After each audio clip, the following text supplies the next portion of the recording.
নারকেলের নাড়ু তো কম বেশি সবাই খেয়েছো, গাজরের নাড়ু কি খেয়েছো? আমিও খাইনি। তো আজকে আমি ফার্স্ট টাইম গাজরের নাড়ু করলাম আর ভাবলাম তোমাদের সাথে শেয়ার করি। হ্যালো ভিউয়ার্স, আসসালামু আলাইকুম, welcome back to my another video. তো অনেক দিন ধরে দেখছিলাম গাজরগুলো বাসায় পড়ে আছে। আসলে এগুলো সবজির জন্য আনা হয়েছিল, যেহেতু গাজর দিয়ে কেউ তরকারি খায় না, ভাজি ভুজি খাওয়া পরে এগুলো শুধু শুধু পড়ে শুকায় যাচ্ছে। তো ভাবলাম এটাকে কাজে লাগানো যাক। তাই আমি এই কটা গাজর নিয়ে নিলাম আর ভাবলাম এটা দিয়ে নাড়ু তৈরি করি, দিয়ে পাই কিনা। আর আম খাচ্ছিলাম আর ভাবছিলাম কিভাবে তৈরি করব। তো প্রথমে আমি কলসকে লাগিয়ে দিলাম ক্যামেরার কাজ করার জন্য, মানে কলসের উপর রেখে ফোনটা ক্যামেরা ধরতেছিলাম, যেহেতু ফোন ধরার কেউ ছিল না। আর এদিক দিয়ে আমি গাজরগুলো সব একে একে কেটে নিচ্ছিলাম, আর যেগুলো নষ্ট সাইড ওগুলো আমি ফালাই দিছিলাম। তো কাটতে কাটতে কাটতে কাটতে দেখলাম সব কাটা শেষ হয়ে গেল।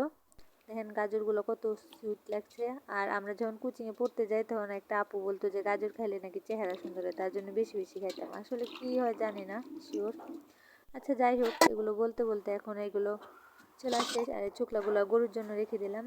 আর এদিক দিয়ে আমি গাজরটা কুচি করার জন্য হাত দিয়ে, আমার কুচি মনে হয় কি বলবো, এত বড় বড় হয়, এটা আর খাওয়ানোর মতো না। তো এটাকে ব্লেন্ড করার দরকার ছিল, যেহেতু আমাদের ঘরে ব্লেন্ডার নাই। তা আমি এটা দিয়ে আলু কুচি করে যে ওইটা দিয়ে নিয়েছিলাম, এটার নাম কি আমার তো মনে আইতেছে না এখন।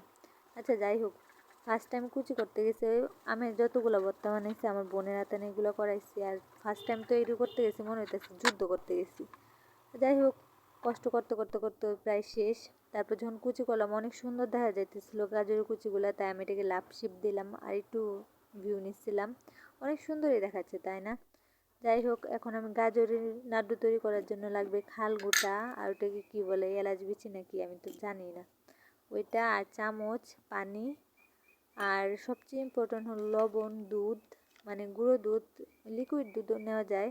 তো আমার কাছে এটা ছিল, এটা আনাইছিলাম। আর দুধের যে দাম, বাপরে বাপ, এই অল্প একটু দুধ 90 টাকা নিচ্ছে। আচ্ছা যাই হোক, এবার আমি সিলিন্ডারটা ধরে নিলাম, যেহেতু গ্যাস 12 মাস থাকে না আমাদের বাসায়। আর সাথে অনেকে ঘি দেয় দেখলাম, বাট আমাদের বাসায় ঘি নেই। তার জন্য আমি সয়াবিন তেল ব্যবহার করেছিলাম। আবার রসমালাই আমি বানাইছিলাম একবার, সেই জায়গায় আমি সয়াবিন তেল ব্যবহার করেছিলাম, সয়াবিন তেলটাও পারফেক্ট হয়েছে। তো কী করার, এবার শেষ আমার গাজর নাড়াচাড়া দেওয়া, ওই যে এলাচ বিচিগুলো দিয়ে, তারপর একটু পানি দিয়ে, তারপর এটা রেখে দিয়েছিলাম যাতে সিদ্ধ হয়। আর যাদের লিকুইড দুধ আছে তারা লিকুইড দুধ দিলেই হবে। তো এখন পানিটা শুকায় আসলে এর ভিতরে আমি চিনি পরিমাণ মতো, আর যার যার পরিমাণ মতো দিলেই হবে। এর সাথে গুঁড়ো দুধ আর সবচেয়ে ইম্পর্টেন্ট লবণটা দিয়ে দিয়েছিলাম পরিমাণ মতো, কিন্তু পরিমাণ মতো না হলে আসলে জিনিসটা মজা হয় না খেতে। আর এদিক দিয়ে মুরগির সদস্যরা আমার কাছে দেখতেছিলাম কি রান্না করি। যাই হোক, এবার লবণটাও দিয়ে দিলাম আর ভালোভাবে নাড়াচাড়া করে অপেক্ষা করছিলাম কোন সময় নাড়ুটা হবে। তো দেখলাম একটু পর পানিটা প্রায় শুকায় আসছে, কতগুলো গাজর ছিল আর অল্প একটু হয়ে গেছে। আচ্ছা, এবার শেষ, এবার নাড়ু বানানোর পালা। এবার আমি নিয়ে আসছিলাম ঘরে, ফ্যানের নিচে দিয়েছিলাম, বাট এত গরম যে কোনো কিছু করতে পারতেছিলাম। তাও একটু আমি নাড়ে চাড়ে দিয়েছিলাম যাতে একটু শুকায়।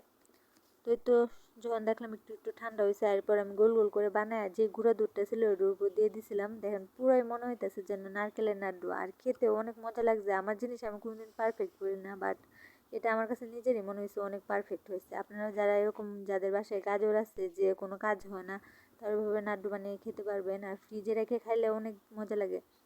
আমি যেহেতু ফ্রিজে 2-3 দিন পর খাইছিলাম, 2-3 দিন পর্যন্ত অনেক মজা লেগেছিলো।